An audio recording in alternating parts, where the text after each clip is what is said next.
Okay, picture this. You walk into your home, and the lights just like adjust as you move around. Mm-hmm. And then the temperature is always perfect, Mm-hmm.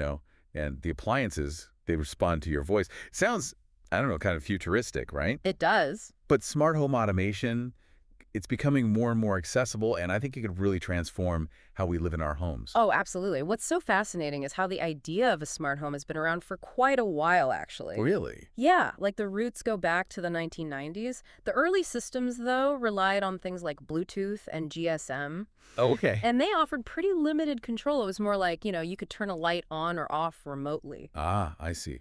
So not quite the seamless integration we see today where everything is like talking to each other. Exactly. It was a far cry from that. The real game changer was, well, the arrival of Wi-Fi and cloud computing. Yeah, that makes Yeah. sense. Everything kind of changed when those came on the scene. Oh, totally. Suddenly, connecting all these devices became much easier, much more affordable. And plus, the power of the cloud, it enabled much more complex processing and control. And that really paved the way for these truly intelligent homes that we're starting to see now. So we went from like basic on and off commands Yeah, to these systems that can learn what we like and automate tasks, yeah. even based on like our schedules. Precisely. That's exactly it. And, smart home technology, it's not just about these fancy gadgets that we have. It's more about, like, trying to simplify our lives Right. to make them more efficient. For example, imagine smart lighting, Yeah. instead of fumbling for a light switch in the dark. Oh, yeah. I hate that. Lights can automatically adjust, based on how much natural light there is or even your mood. That's awesome. Now, what about climate control? I've heard of these smart thermostats, Hmm. but I'm always kind of curious, like, how do they actually work? No, they're pretty amazing, actually. They learn your temperature preferences, right? And they can adjust the heating or cooling throughout the day to make sure you're always comfortable. And get this, some of them can even factor in things like the weather forecast or how well your house is insulated to really optimize energy usage so you could even save money on your utility bills. That's incredible. It really does seem like smart home automation can make such a difference in our everyday lives. It really can. And it touches so many different areas. Yeah, it does. Imagine like preheating your oven from your phone while you're driving home from work, Oh, that'd be nice. or checking if you need a milk from the fridge without even like getting off the couch. Right? Appliance integration is a huge part of what makes these smart homes so convenient. It's really starting to sound less like science fiction and more like a reality that I want to live in. Well, and it is becoming a reality for many people. The applications are really fast, like controlling your entertainment system just by using your voice, to enhancing your home's security with connected cameras and smart locks. It's really about creating a home that responds to what you need and simplifies your life. So how do you even begin setting something like this up? It seems, I don't know, maybe a little daunting. It can seem that way at first, Yeah. but I think breaking it down into different categories helps. So think of it like the major components. There are control systems, right? Right. Sensors and actuators. And the control systems, those are like the brain. Oh, They connect and manage all of your devices. Sensors are like the eyes and ears of the system, so they're monitoring things like temperature, humidity, and even motion. okay. And actuators are kind of like the muscles. Oh. They take action based on what the sensors are picking up. So it's like a whole coordinated system where each part plays a key role in making the house smart. You got it. And as technology keeps advancing, these systems are becoming more and more sophisticated and intuitive. Now, speaking of advancements, Yeah. what are some of the most cutting edge things that are happening right now in smart home automation? Ooh, that's where it gets really interesting. Hi. We're seeing voice control becoming increasingly seamless. Assistants like Google Assistant, Yeah. they're getting integrated right into home automation systems. So imagine you could control almost everything with simple voice commands. That's, yeah, very futuristic. It's pretty awesome. What else? What else is going on? Well, the advancements don't stop there. Okay. Some systems are even using, get this, machine learning Oh, wow. to try and predict what you need. Really? Yeah, so they could adjust the lighting based on how you typically move around your house. They could even learn what kind of music you like or suggest recipes based on what you have in your smart fridge. Wow. So my home could actually learn my habits and adjust itself based on what I do. It's really amazing, and it's not just about convenience and being personalized. We're also seeing these energy management systems come up, and they go way beyond just simple scheduling. Yeah. I mean, these systems, they analyze how you use energy, Hmm. they optimize how your devices operate, and even suggest ways you can cut down on your energy consumption. So it's good for the environment and saving money, too. Exactly. It's all about making homes smarter, more efficient, and more sustainable. It's really incredible to see how this technology is changing and the positive impact it can have on our lives.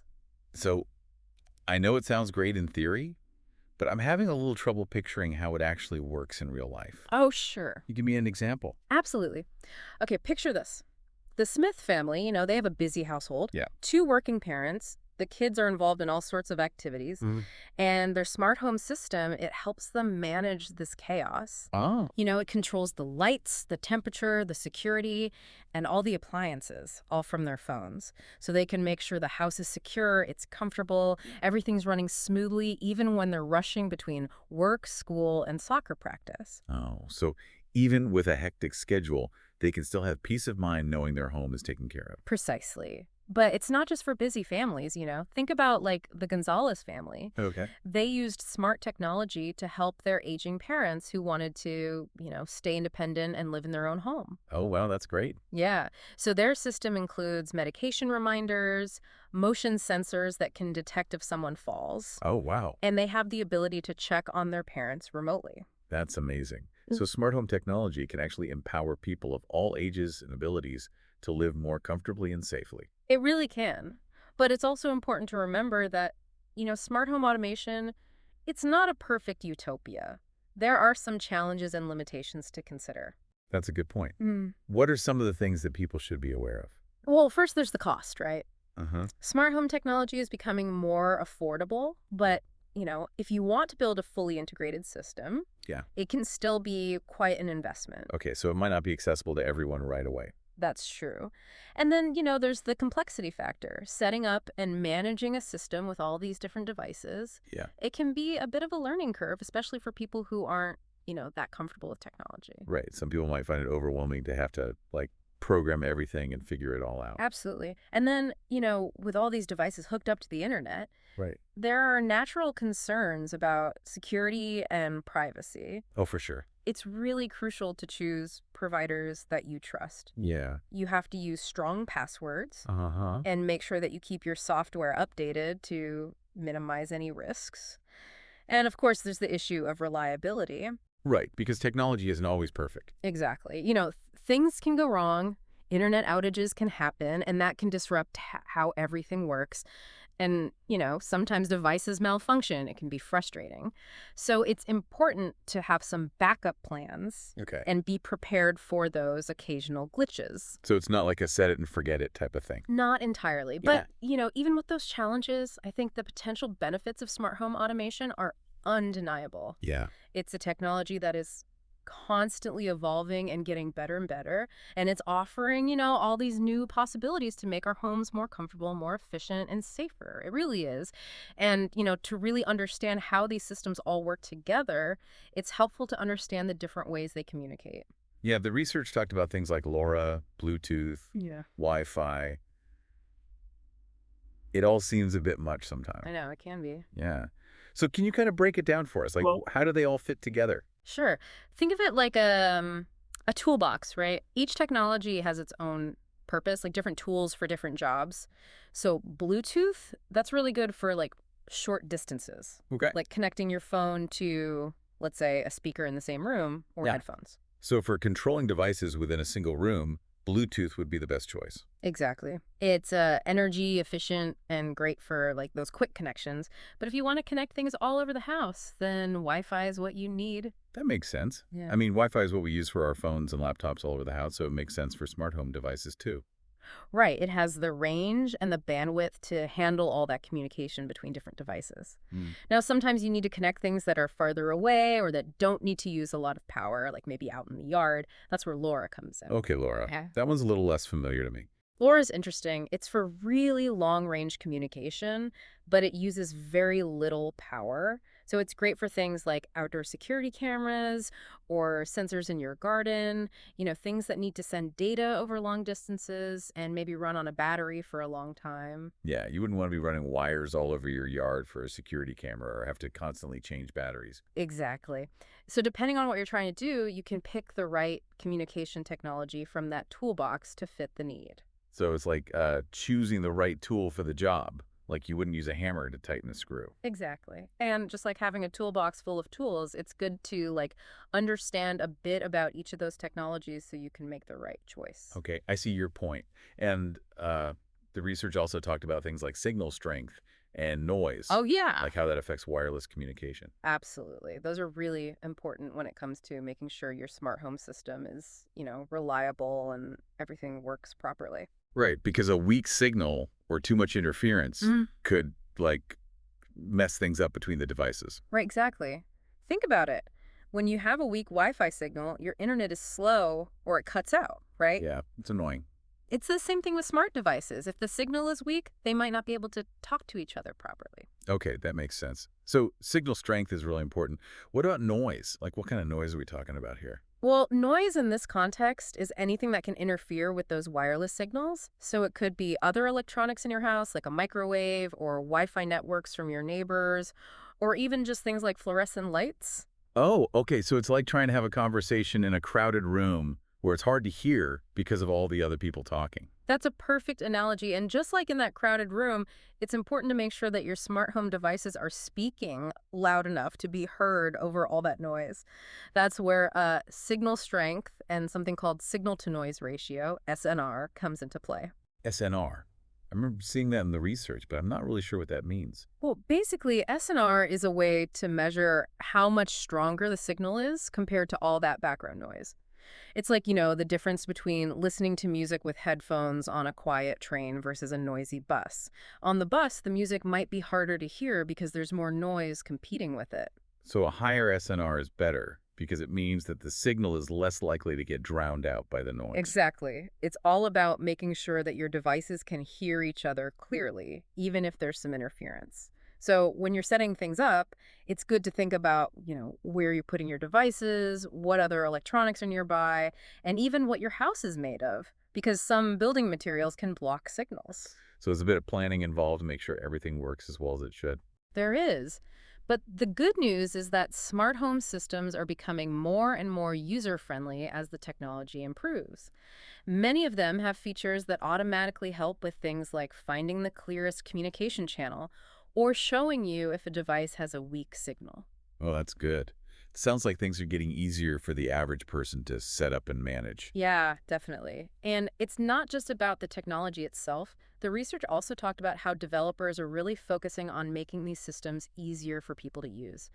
They do things like usability testing, which means they get real people like you and me to try out the system and give feedback. Oh, that's interesting. So it's not just about making the technology work, it's about making sure that people can actually use it without getting frustrated. Exactly. The goal is to make these systems helpful and easy to use, not complicated and annoying. Okay, that makes a lot of sense.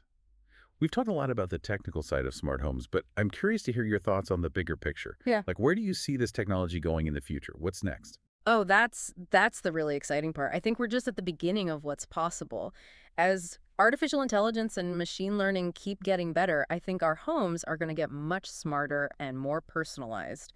They'll start to adapt to our individual needs and preferences, in ways we can barely imagine right now. So, homes that don't just respond to what we tell them to do, but that actually anticipate our needs. Exactly. Imagine a house that knows your schedule and what you like. Like it adjusts the temperature, turns on the lights, even starts playing your favorite music at just the right time, all automatically. It would be like having a personal assistant who manages your entire home environment so you don't even have to think about it. Exactly. And as technology keeps getting more integrated and connected, our homes will become more like active participants in our lives, not just places where we live. It's amazing to think our homes could go from like just a place we live to, a partner in our lives. Yeah. Right.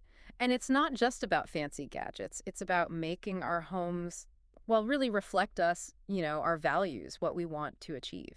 That's a good point. It's not about letting technology, like, take over, but using it to help us live better. Absolutely. And you know, the best part is you can make it your own. You don't need to jump into the deep end. Yeah, that makes sense. You could start small, one device, and build it up as you go. So for someone who's just starting out, what would you recommend? Like, where do they even begin? Well, I'd say think about what bugs you at home, like something you wish was easier. Okay. Forgetting to turn off lights, temperature always wrong, worrying about security. Then you can look for a device that fixes that. That's a good idea. Don't get overwhelmed. Just pick one thing that would really help. Exactly. And don't be afraid to try things out. There's so much new stuff coming out all the time. Try different things and see what you like best. This has been so helpful, honestly. You've made smart homes seem a lot less intimidating and way more exciting. I'm glad to hear that. It's really about giving you the information to make good decisions about the tech in your life. Well, you've definitely done that. I'm already thinking about how I can make my own home a bit smarter. That's great. Well, thank you so much for talking with me today. This has been a really fascinating conversation. Thanks for having me. It's been fun. And to everyone listening, keep learning, stay curious, and, well, embrace the possibilities. There's a lot to look forward to.